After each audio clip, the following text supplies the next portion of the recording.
स्वागत है दोस्तों। आज के मुख्य समाचार में आज देश और दुनिया से कई अहम और बड़ी खबर आ रही है। बात करेंगे हर खबर पर विस्तार से।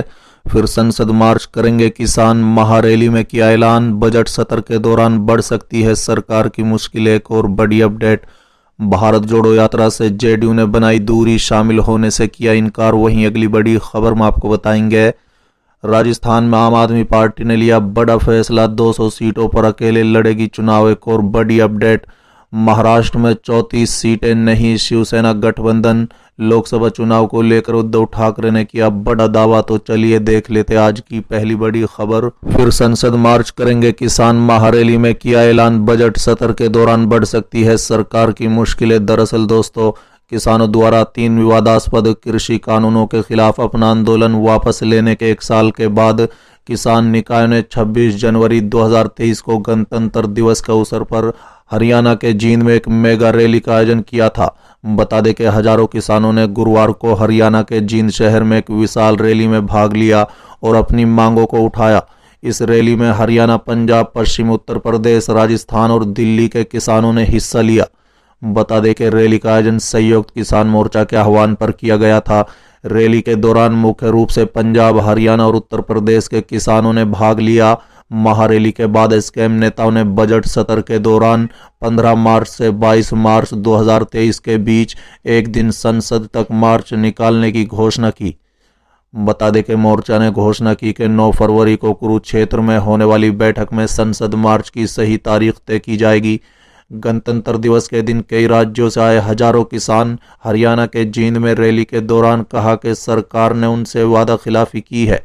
किसानों का कहना है कि 3 कृषि कानूनों के खिलाफ दिल्ली की सीमाओं पर आंदोलन खत्म करवाते वक्त मोदी सरकार ने उनसे किए गए वादों पर पिछले 1 साल में चर्चा तक करना मुनासिब नहीं समझा। सरकार ने उन्हें ठगा है, लिहाजा वक्त आर पार की लड़ाई का है। रैली के दौरान स्कैम के नेताओं ने महत्वपूर्ण मांगों को पूरा करने के लिए अखिल भारतीय स्तर पर अपने आंदोलन को तेज करने का विकल्प लिया और आरोप लगाया कि भाजपा के नेतृत्व वाली केंद्र सरकार लिखित आश्वासन के बावजूद उससे पीछे हट गई। रैली के दौरान किसानों ने 3 प्रमुख मांगे उठाई। कृषि फसलों के न्यूनतम समर्थन मूल्य की कानूनी गारंटी, लखीमपुर खीरी हिंसा मामले में केंद्र मंत्री अजय मिश्रा को मंत्रिमंडल से हटाना, बिजली विधेयक 2022 को वापस लेना और कर्ज माफी। उन्होंने किसान आंदोलन के दौरान दर्ज सभी FIR को रद्द करने और फसल बीमा योजना लागू करने की भी मांग की। चलिए अगली खबर, भारत जोड़ो यात्रा से जेडीयू ने बनाई दूरी, शामिल होने से किया इनकार। दरअसल दोस्तों, अंदरूनी कलह से जूझ रही जेडीयू ने अब धीरे धीरे कांग्रेस से भी दूरी बनानी शुरू कर दी है। दोस्तों, दरअसल कांग्रेस की भारत जोड़ो यात्रा से जेडीयू शुरू से ही दूर है।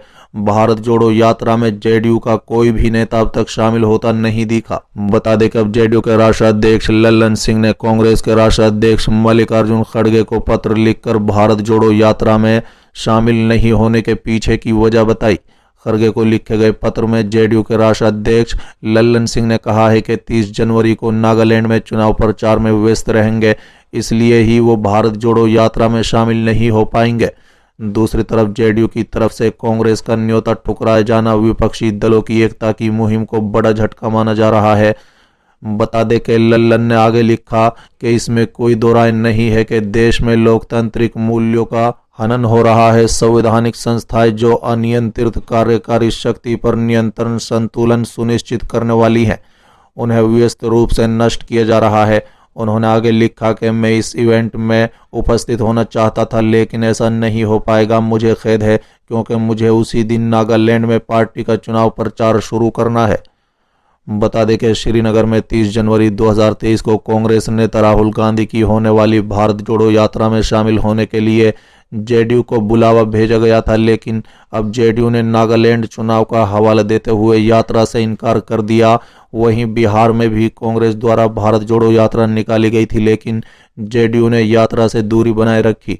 अब श्रीनगर में कांग्रेस के बुलावे पर जेडीयू का कोई भी नेता इस यात्रा में शामिल नहीं होगा। बता दें कि 30 जनवरी को राहुल गांधी की भारत जोड़ो यात्रा श्रीनगर में समाप्त होगी। कांग्रेस द्वारा यात्रा के समापन के अवसर पर लगभग सभी विपक्षी पार्टियों को बुलावा भेजा गया है। जेडीयू ने यात्रा में शामिल होने से साफ मना कर दिया, हालांकि आरजेडी की तरफ से अभी तक कोई जवाब नहीं दिया गया है। चलिए अगली खबर। महाराष्ट्र में 34 नहीं शिवसेना गठबंधन लोकसभा चुनाव को लेकर उद्धव ठाकरे का बड़ा दावा। दरअसल दोस्तों, देश में अगला लोकसभा चुनाव 2024 में है, लेकिन बीजेपी, कांग्रेस और उद्धव ठाकरे की शिवसेना समेत सभी दलों ने तैयारी तेज कर दी है। बता दें कि आए दिन बिहार के सीएम नीतीश कुमार, तेलंगाना के मुख्यमंत्री केसीआर सहित कई नेता विपक्षी एकजुटता की कोशिश कर रहे हैं। इसी बीच इंडिया टुडे के लिए किए गए सी वोटर के सर्वे पर पूर्व सीएम उद्धव ठाकरे ने जवाब दिया है। बता दें कि महाराष्ट्र के पूर्व मुख्यमंत्री उद्धव ठाकरे ने सी वोटर के सर्वे पर कहा है कि अनुमान सही नहीं है। उन्होंने कहा है कि सर्वे में दावा किया गया है कि महाविकास अघाड़ी यानी एनसीपी और कांग्रेस को राज्य की 48 लोकसभा सीटों में 34 सीटें मिलेंगी, लेकिन मुझे विश्वास है कि हम 40 सीटें जीतेंगे। उन्होंने ये जवाब मुंबई में तब दिया जब बीजेपी से इस्तीफा देकर उदयहिरे पाटिल उद्धव गुट की शिवसेना में शामिल हो गए। बता दें, सी वोटर के सर्वे के मुताबिक अभी अगर लोकसभा चुनाव होते हैं तो यूपीए, कांग्रेस, शिवसेना और एनसीपी यानी एमवीए को 34 सीटें मिल सकती है। कुल वोटिंग का 48% शेयर यूपीए के खाते में जा सकता है। सर्वे के मुताबिक परिणाम ऐसा रहा तो ये बीजेपी और शिंदे गुट के लिए बड़ा झटका साबित हो सकता है, क्योंकि एकनाथ शिंदे ने उद्धव ठाकरे से अलग होकर बीजेपी के साथ मिलकर सरकार बना ली थी। चलिए अगली खबर। राजस्थान में आम आदमी पार्टी ने लिया बड़ा फैसला, 200 सीटों पर अकेले लड़ेगी चुनाव। दरअसल दोस्तों, प्रदेश में इस साल होने वाले विधानसभा चुनाव में आम आदमी पार्टी किसी भी राजनीतिक दल के साथ में गठबंधन नहीं करेगी। बता दें कि पार्टी ने अपने दम पर 200 विधानसभा सीटों पर अकेले चुनाव लड़ने का ऐलान किया है। संगठन विस्तार के लिए आम आदमी पार्टी ने राजस्थान में पार्टी को और मजबूत करने के लिए शुक्रवार से सदस्यता अभियान की शुरुआत भी की है।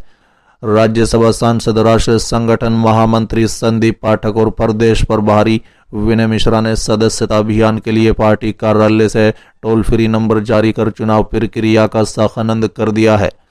बता दें कि सांसद संदीप पाठक ने कहा है कि आम आदमी पार्टी जोड़ तोड़ की राजनीति पर विश्वास नहीं करती है, बल्कि सकारात्मक और आम जनता के हित में राजनीति करती है। वहीं दूसरे दल नकारात्मक राजनीति करते हैं। पार्टी अपने दम पर वर्ष 2023 में होने वाले विधानसभा चुनाव में सभी 200 विधानसभा सीटों पर अपने उम्मीदवार उतारेगी। उन्होंने कहा है कि राजस्थान में इस बार आम आदमी पार्टी का चुनाव उम्मीद से काफी अलग होगा। पाठक ने कहा है कि आम आदमी पार्टी अपने दम पर प्रदेश की सभी विधानसभा सीटों पर मजबूती से न केवल चुनाव लड़ेगी बल्कि अच्छे परिणाम भी लेकर आएगी। बता दें, आम आदमी पार्टी ने आगामी विधानसभा चुनाव से पहले अपने सदस्यता अभियान को शुरू कर दिया है। राज्यसभा सांसद संदीप पाठक और प्रदेश प्रभारी विनय मिश्रा ने पार्टी सदस्यता अभियान के टोल फ्री नंबर जारी किया। संदीप पाठक ने कहा है कि आम आदमी पार्टी सकारात्मक राजनीति करने के लिए काम कर रही है। शिक्षा, ईमानदारी, राजनीति जैसे मुद्दों पर प्रदेश में आम आदमी पार्टी चुनाव लड़ेगी।